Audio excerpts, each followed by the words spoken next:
Hello everyone and welcome to a new video. In today's video we are going to be making a bum pad for a late 18th century costume. Now bum pads are something that sound quite silly but were a staple of everyday 18th century dress. They're quite literally a padded fake rump that adds volume to the back and sides of a garment. They're typically worn over your stays but underneath a petticoat, which helps smooth out the shape and silhouette. I have two bum pads in my wardrobe already, not like my everyday wardrobe, my costume wardrobe, but neither of them are quite the right shape for the dress that I'm planning on making, which means I have to make a new bum pad, and I thought it would be fun to show you how I'm going to tackle that. Now, since bum pads were worn for pretty much an entire century, the desirable silhouette changed a lot throughout that 100 years. They come in pretty much all different shapes and sizes. There's actually a really fantastic blog post that goes through the process of making, I want to say 6 or 7 different bum pads based off of extant examples, and they're all completely different shapes and sizes. So there's a lot of variation out there. However, the one I'm making today is a little bit unlike any I've seen before. It's going to be a little bit larger and have more volume on the sides to try and mimic the shape of pocket hoops, but without using hoops. Instead, it's just going to be padding. And I'm doing this because I want to make a Halloween project this year that has a very wide shape through the hips, but I don't want such a solid kind of blocky understructure. I want something that looks a little bit softer. So I thought a false rump or a bum pad was the way to go, but I do still want it to be a pretty exaggerated silhouette, so I'm making mine quite large. You could alter this pattern to better suit your needs, or maybe you just want to see how I tackle it. So let's get into it. So as you might be able to tell, I've already cut my fabric out, and the fabric for this is a 44 inch by 38 inch rectangle. And this fabric was 44 inches wide, so I just had to cut it to a 38 inch length. The finished garment is going to measure 36 inches by 22 inches. So the first step is just folding the fabric in half, so it forms a 22 inch by 38 inch rectangle. Then I'm going to pin across the short sides, like so, and I'm going to sew across these ends with a 1 inch allowance. So I will create kind of a pillowcase bag of sorts, which is what we're going to be stuffing later on.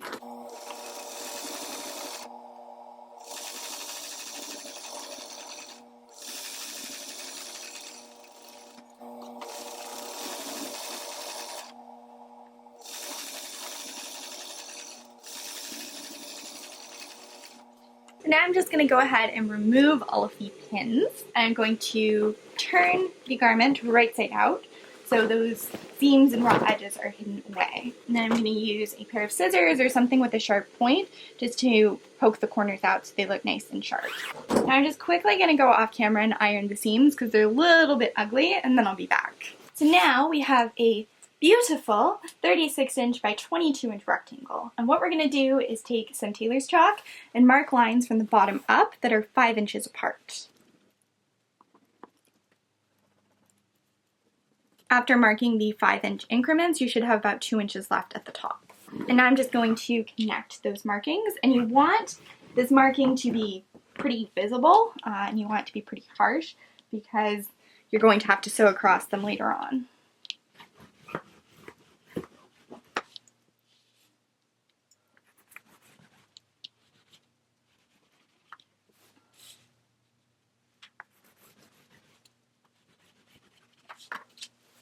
So now it's time to cut out the batting, which is going to pad the bum pad. You could use polyfill for this, but I find that the polyester quilt batting is a little bit easier to manage. You want the batting to be the same width as the casing, so that means 36 inches. And I'm going to cut mine to be about 15 inches wide. If I had more batting, I would actually cut them to be even wider than that, but I'm kind of working with what I have here. And if you're wondering how 15 inches of batting is going to fit, we're going to roll it up so it's a lot more compact.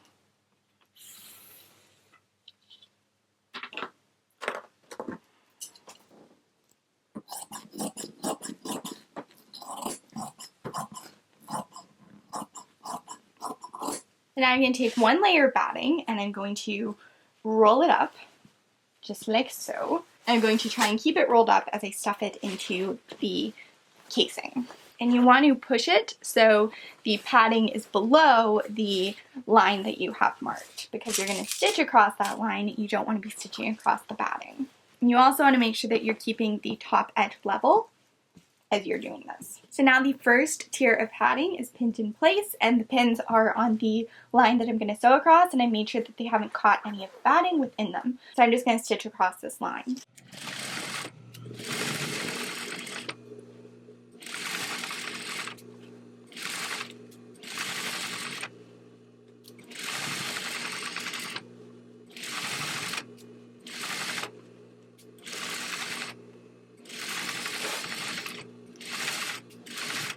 So that is the first tier done, and now I'm just going to repeat this process. So I'm going to take my next piece of batting and roll it up and then just stuff it in there.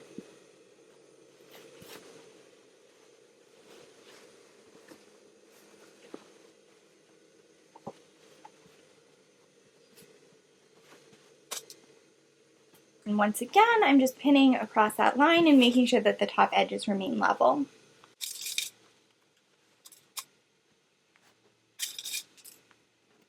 Now it's time to sew across that line and secure the next tier in place.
Once all of the batting is secured in place, I'm just going to gather the top edge, half an inch away from the top edge, down to half my waist measurement.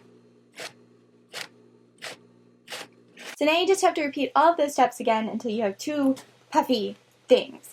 And what I'm going to do is I'm going to fold them in half, just like so, and then I'm going to pin the bottom corner together.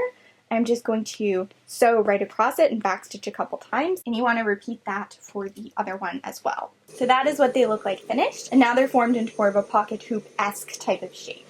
So what you're going to do next is cut a piece of twill tape or ribbon or something to form the ties and the waistband for your bum pad thing. And you want to cut this to be at least twice your waist measurement, and then you want to mark the center back. I'm just using a pin for that. I'm also going to mark 1 inch less than half my waist measurement away from each side of the pin. So the pin is at the center back, and then I'm doing another pin 14 inches on either side of that center pin. And it's between those pins that we want to pin our little puffs in place. So I'm just going to line one end of the puff up at the center back pin, line the other end of the puff up at the other pin, and then ease the top edge of the puff between those two pins. Now I'm just repeating that with the second puff. And now it is time to go over to the sewing machine and stitch these onto the twill waistband.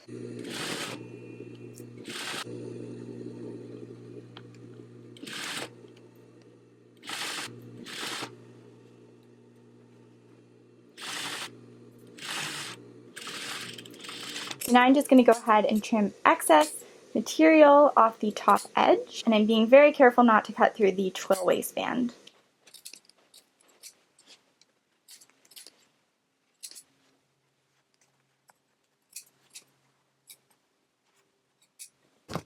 So now with that trimmed down to about 1/16 of an inch, I'm just going to fold the twill tape over and top stitch as close to the edge as I can to encase the remaining raw seam allowance.